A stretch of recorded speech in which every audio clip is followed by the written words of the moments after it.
What's going on, everybody? I am Dan Watkins. I'm a sports reporter for WBZ News Radio in Boston. Wanted to do a little Red Sox check-in here on Monday, April 14th, as the Sox are about to start up a three-game set down in Tampa tonight against the Rays. Anyways, the baseball season's already 10% over, which is crazy. It does move pretty quickly here, despite being 162 games. But a check-in with the Sox right now. They currently sit in third place in the American League East with a record of 8-9. It's been a very streaky start, very up and down. We've seen some lengthy losing streaks. We've seen some lengthy winning streaks here as the Red Sox just trying to navigate the waters of April as they try to get their pitching staff healthy, try to get some of their hitters going here. But anyways, I think now is the time for the Red Sox to start making some moves here, and they really got to get going over this next week and a half stretch with these next 10 games coming up. If they want to, fulfill their preseason goals, which is to contend for a division title, get into the playoffs, and make some noise once they get to the postseason here. And it's not quite like do or die yet, but just some signs of some things that we've seen so far this season that I do think are going to linger all throughout the year, whether it's some poor performances at the plate by some specific hitters or just some defensive woes that we've seen for the past few years carrying over here into 2025, or some pitching concerns as well, that they are going to have to make some moves here at some point if they do want to achieve those goals that I was just mentioning here at the end of the season and get to the playoffs. But anyways, like I said, the Red Sox 8-9 right now. They're a game and a half out of first place behind Toronto, who they just dropped 3 of 4 to a week ago. They do see the Blue Jays again in a couple of weeks here. The Yankees are right there as well. Tampa Bay is right behind them. Red Sox and Tampa, as I mentioned, start off a 3-game set tonight, this Monday night, April 14th in Tampa Bay here. The Red Sox could really, help themselves out a lot here if they could take 2 out of 3 and win this series. But anyways, let's take a look at the Red Sox schedule here coming up and why I think this is such an important stretch. So, sitting at 8-9 right now. Got to make some moves, got to start winning some baseball games, got to start stringing some wins together, because this past week it was a rough week last week, right? They go 2-5, dropping 3 out of 4 to Toronto at home, and then dropping 2 out of 3 to the lowly White Sox, who are just a terrible baseball team. That game Friday night was just disgusting. Just really inexcusable for the Red Sox to do that and lose 2 out of 3 to the White Sox, who are a pitiful baseball team. But anyways, so you got 3 games coming up with the Tampa Bay Rays. Then you got 4 games with the White Sox and 3 games with the Mariners here. So this is a 10-game stretch where the baseline for the Red Sox, and at worst, they should go 7-3 here. They really need to start putting some wins together, as I just mentioned. So you got the Rays, a division rival, a team you're expected to beat, a team you're expected to finish ahead of, a team that you should beat too, by the way. You got 3 games with them. Then you got 4 games with the White Sox, who it would be really nice if we could see the Red Sox put up a 4-game sweep here over the weekend, next weekend, culminating in that Patriots Day game at 11 a.m. On Marathon Monday. But they got to take minimum 3 games in that series. 4-game sweep would be excellent. And then you got Seattle, who just has one of the worst offenses in all of baseball. They're just bottom like 10, bottom third, let's say, in the league when it comes to batting average. They struggle to score runs, and this is a team the Red Sox should be able to beat. So first concern with the Red Sox here is the depth in the starting rotation. As we've seen in the early parts of this season, they're just like buying their time until they get Brian Bayo, Lucas Giolito, and Cutter Crawford all back at some point here. Richard Fitz was a nice story to start the season, pitched really well, very serviceable, could be a very nice back end of your rotation piece going forward. Unfortunately for Fitz, he gets hurt in that game on Saturday, and that kind of unraveled things. Red Sox had the lead there when he was in the game pitching into the 6th inning.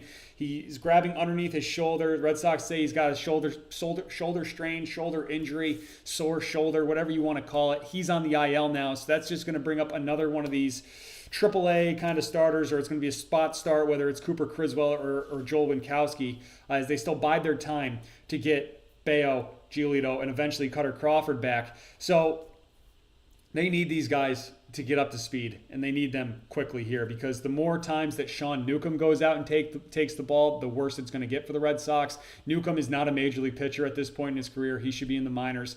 He goes out there and basically gets his face ripped off. He is just not throwing big league stuff right now. So, a little update when it comes to these pitchers. Brian Bayo's made 3 rehab starts. He said after his most recent one on Saturday that he's ready for whatever. He worked up, I think, his pitch count into the 60s. That tells me he's not quite ready yet. The team, the organization doesn't think he's quite ready to get to the majors and get back in on this thing. So he's probably going to make at least one to two more starts with Worcester. Lucas Giolito, he's pitching Tuesday night, tomorrow, in Rochester for the Woo Sox. He threw 64 pitches last Thursday in his most recent rehab start, went 3 1/3 innings. So if we could see Giolito get up to 80 pitches on Tuesday night, I think we could see him early next week in the majors. I think Giolito will be the first guy there when it comes to the starters to get up. And then Liam Hendriks threw an inning on Sunday. Fastball topping out around 95 miles per hour.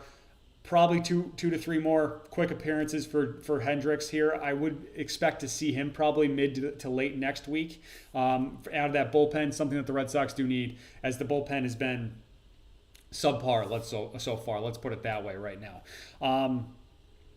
Other notes on the pitching, Cutter Crawford, the other guy, no update with him. He was shut down early in spring training, didn't really get going. No updates there from the team when it comes to Cutter Crawford. As for the rest of the rotation, Garrett Crochet has been as advertised, if not even better. All of the makings of a legit top 5 starting pitcher in baseball. He was awesome yesterday against his old team, the White Sox. Definitely a little bit of a revenge narrative there. 11 strikeouts, took a no-hitter into the 8th inning, threw 96 pitches, allowed just 1 hit, 1 earned run. He was nails. But the Red Sox just can't keep relying on Garrett Crochet to be the stopper going forward here, where they're sputtering for 4 games out of every 5, and then they need Crochet to go out there and pretty much be lights out because the rest of the team just, you don't know what they're doing right now.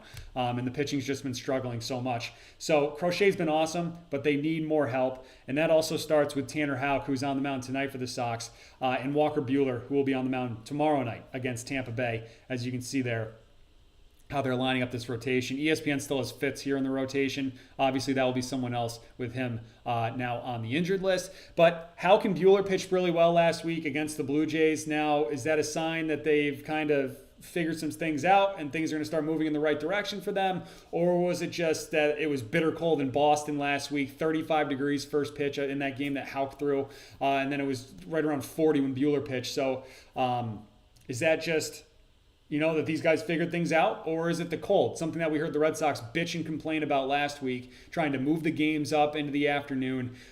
So was that just something the Blue Jays had to play in the cold too? Everybody's got to play in the cold. It's not just a Red Sox thing, but they got to figure it out, stop whining, and just go out there and try to hit.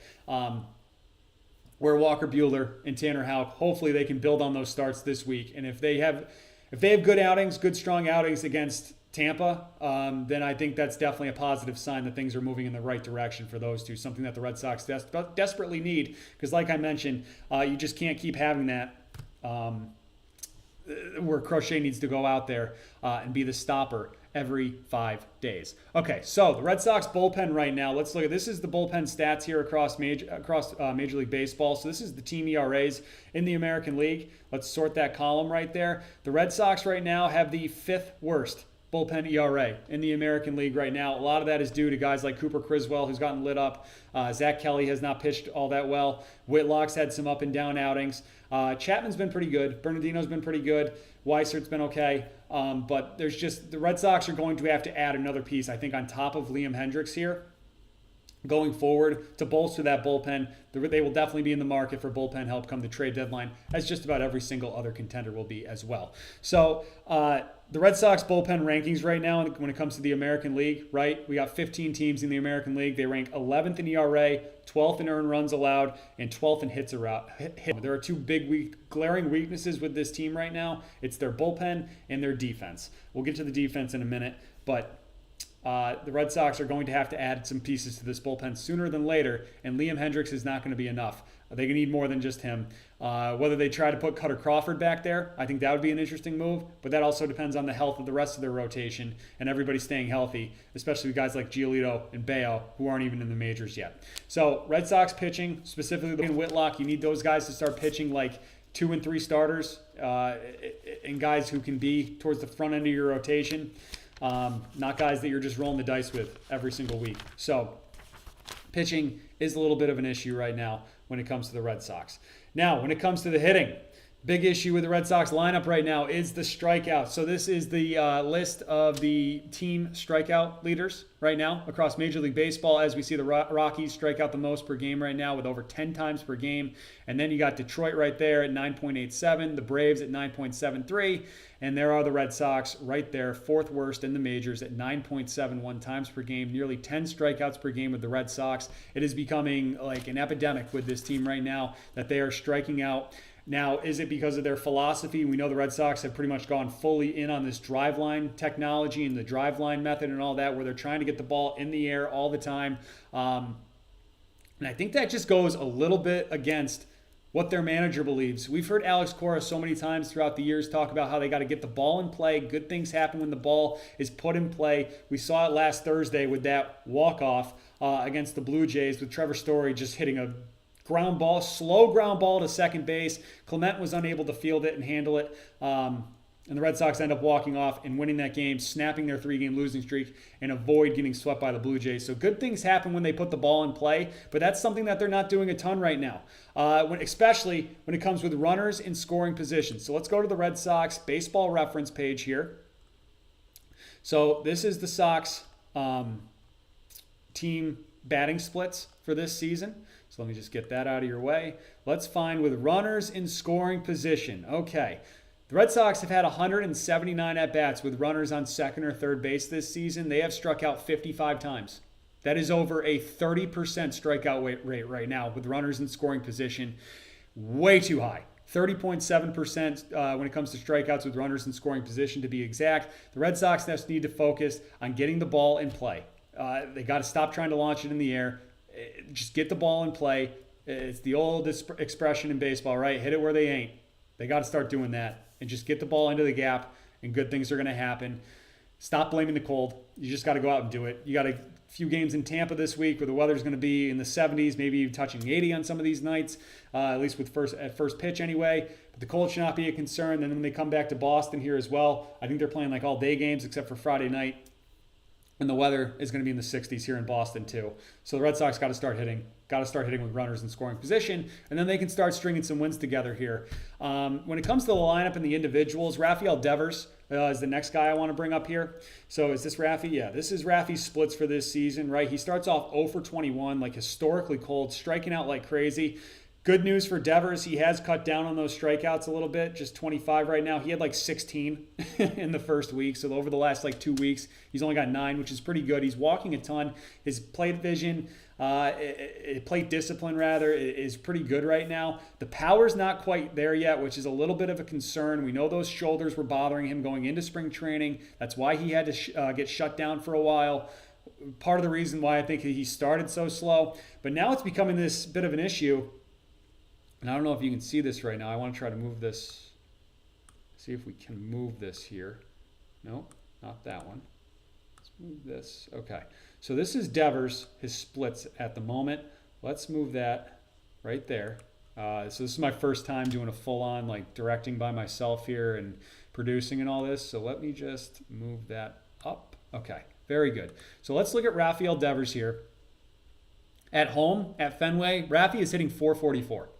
Awesome, right? 12 for 27 with 5 extra base hits, 7 RBIs. That home run he hit over the Monster is 1 home run of the season. Really good at Fenway. Numbers at Fenway are excellent. On the road, different story. Hitting .081. So not even getting on base, not even getting a hit 1 out of every 10 at-bats right now. That's got to change. He's coming into tonight, I think he's like 0 for his last 12. He did not get a hit in Chicago over the weekend. The Red Sox desperately need Rafael Devers to figure things out. He's getting plenty of good pitches to hit. He's walking a ton right now too, which is a good sign. But they need him to start driving in some runs. They need him to start hitting some home runs, because right now Rafael Devers is on pace for like 10 home runs this season. And if that ends up holding true, Red Sox aren't going anywhere. He's got Bregman behind him right now, who's been excellent, I think, so far in his Red Sox career. But they need Devers to get going on the road here, get those numbers up, and hopefully get a little closer here to what he's doing at home. Obviously, he's not going to hit 444 this season or anything like that, but they need Devers to get going here. He's got some good matchups against some of these Tampa Bay pitchers, a lot of right-handed hitters. As we see, he's been hitting better than the lefties right now. So, or right-handed pitchers, excuse me. So Devers needs to get going this week. He's really, it's like borderline. He's beyond due at this point. But hopefully he gets going there. I'm not overly concerned long-term with Rafael Devers. Someone I am concerned with, though, long-term, is this guy, Triston Casas. Okay? I'm a little concerned that we're getting closer to, like, this is what Casas is right now. A guy who's going to hit, like, low 200s, which he's not even at the moment. He's hitting 185. Guy that strikes out a ton. The power numbers aren't there. 1 home run this season, just like Devers. I'm really concerned because he is just, like, I just think Casas is so far in his own head right now. I mean, this is someone who has talked about being a 41-20 guy, 40 home runs, 120 RBIs in the past, and he's not going to be anywhere near that this year. Another guy that's on pace for just 10 home runs right now, which is dangerous. Finally, Alex Cora has taken him out of the cleanup spot and moved him down the lineup. I think they got to keep doing that. I mean, the amount of times Casas goes up there right now and just watches pitch after pitch go by him, it's really inexcusable for a big league hitter in his 3rd season here in the majors since he came up. I'm really concerned about Triston Casas going forward. The Red Sox, there's been all those rumors that they've tried to move him. They're not going to be able to move him for anything, really, as he's looking very Bobby Dahlbeck-ish right now. Casas is. But let's take a look here. So he does have a 3-game hitting streak coming into tonight's game, assuming that he'll be in the starting lineup. Lineups aren't out yet as I record this video, but hitting just 185 right now. The splits, I mean, it's brutal, guys. It's really brutal. 16 strikeouts in 54 at-bats. He's striking out nearly a third of his at-bats right now. And a lot of them have been looking, too, which is just, it's inexcusable as he's just not taking the bat off his shoulder. I'm concerned here going forward. I know the Red Sox would like to do something else at first base going forward in the future, but right now you can't get anything for Casas. And they need him to start hitting a little bit if they're going to move him or try to move him. But right now it's looking like the rumor was that the Red Sox tried to trade him to Seattle over the offseason, and the Mariners wouldn't give up like a Kirby or a Gilbert, one of those guys. I think they wanted to give up Luis Castillo. But they wouldn't give up one of their younger starters for a bat that the Mariners, who I talked about at the beginning of this video, desperately need in the middle of their lineup. The Mariners looking very smart right now for not giving up any of those big guns that they have on the mound for this guy, Triston Casas. Romy Gonzalez has been a much better first baseman, much better bat in the lineup for the Sox this year so far than Casas has been. So I don't want to stay on all negative stuff here. I do want to touch on some of the positives and a very pleasant surprise and a very nice story, pun intended. Trevor Story has been excellent. Hitting over 300, 3 home runs, 8 RBIs. He's really been excellent right now, especially on Sunday. Trevor Story is really the reason why the Red Sox did not get swept in Chicago over the weekend. He drove in all 3 of their runs, had a home run, big double, 3 hits. He was excellent. Story right now is not, I mean, what he is at this moment is he is a guy he's not catching up to those fastballs that are over 95 miles per hour. But anything that is like any breaking balls like that are just kind of near the middle of the plate, he is going to absolutely pulverize, which big league hitters should be doing. But it's really nice to see it when they do that, especially Trevor Story, someone who is just, he's struggled with injuries, getting on the field, staying on the field. But he struggled at the plate, too. He had a really nice, May of, 2022 or whatever it was when he first signed in Boston. But other than that, it's been a big disappointment for Trevor Story. It would be a really nice story, pun intended again, if he can be an everyday shortstop that not only plays great defense, which he is right now, but also can give them a nice middle-of-the-order bat, which him in the 5 spot right now has been one of the bright spots for this Red Sox lineup at the moment. Willie Abreu's been really good. Bregman's been good. Duran's trying to get going. Devers, they need to get going. But Story, Abreu, Bregman, Campbell, those are the really nice pieces right now that they have in their lineup that are performing pretty well at the moment. So when it comes to the defense is still a major issue here. So this is fielding stats across baseball right now. The Red Sox lead the league in errors. 19 and 17 games, they are committing over an error per game. This is a team that has struggled defensively. They kick the ball around, throw the ball around, boot the ball around, don't catch balls. It's tough to watch for big leaguers. I mean, they look like a little league team at some points out there defensively. whatever their philosophy is defensively, it's not working. I don't know who runs that, whether it's Alex Cora or one of the base coaches or a bench coach. Whoever does that, it's not working. They need to bring someone else in to work with some of these guys in the field because it's been rough. Christian Campbell's a rookie. He's had some tough moments out there. David Hamilton, who's supposed to be that late game defensive replacement, he's had some tough moments out there. It's just sometimes it looks really rough for the Red Sox in the field. Leading the league in errors after they have finished second in each of the past 2 seasons in errors. So this is a big red flag, and this could end up costing them down the stretch. We saw defense cost the Red Sox multiple games last year, which is why they finished at 81 and 81. A couple of those games swing the other way, and they're an 84-win team, and then you're knocking on the door of the playoffs. So this could come back to bite them down the road. This is a major red flag along with the bullpen. These are the 2 things, 2 real areas of concern with the Red Sox that they need to fix going forward here. So when it comes to the betting markets right now, the Red Sox, they closed, I think, around opening day. They were right around like 3-1 to win their division. They're still right there at plus 310 behind the Yankees. The Yankees are really banged up. Their pitching staff's kind of a mess. They strike out a ton just like the Red Sox do. They were right behind them when I showed you that sheet. Let me pull it up. Yeah, the Yankees are right behind the Red Sox there when it comes to strikeouts per game. If you want to buy in on the Red Sox, now is probably the time. Because like I said, this is a big-time 10-game stretch coming up here with the Red Sox. If they do what they're supposed to and they go at worst 7-3 here over the next 10, the Sox could very well be in first place here by the end of April, which would be nice to see. But plus 310 right now to win the division. When it comes to winning the American League, they're sitting around at plus 850. I think they were right around there when it came to how the season opened up. But the American League right now is kind of all over the place as we go back to the standings here in baseball. Let me just go backwards. There we go. Yeah, we're not even 20 games in. Nobody's really separated themselves and looked like world beaters yet.